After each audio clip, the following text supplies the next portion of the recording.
Arnaud Beltrame's coffin was escorted through Paris. Under pouring rain, people came to pay their respects to a French police officer who's become a national hero. In the imposing courtyard of the Invalides, France's most famous military memorial, victims' families joined politicians of all persuasions and former presidents in a show of unity.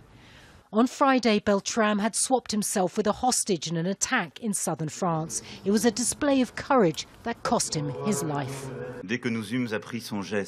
As soon as we learned of this high-risk act, all French people trembled as one. One of us had stood up straight, clear-headed and brave.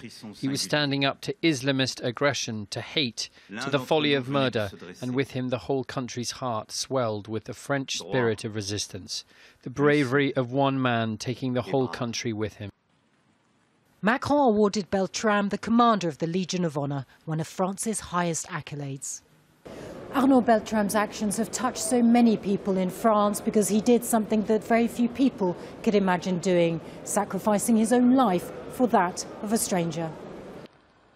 Beltrame had rushed to this supermarket in the town of Trebes last week after news broke that a gunman had taken hostages.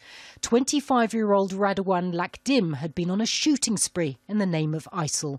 He'd killed 3 people, including 2 men in the supermarket, and had injured a police officer who'd been jogging. Facts that Beltrame would have known when he volunteered to put down his weapon and take the place of a female hostage. French police said Lakdim was radicalised and under surveillance, but he wasn't considered a threat. On Tuesday, the Prime Minister dismissed criticism by the opposition that the government's not doing enough to prevent such attacks.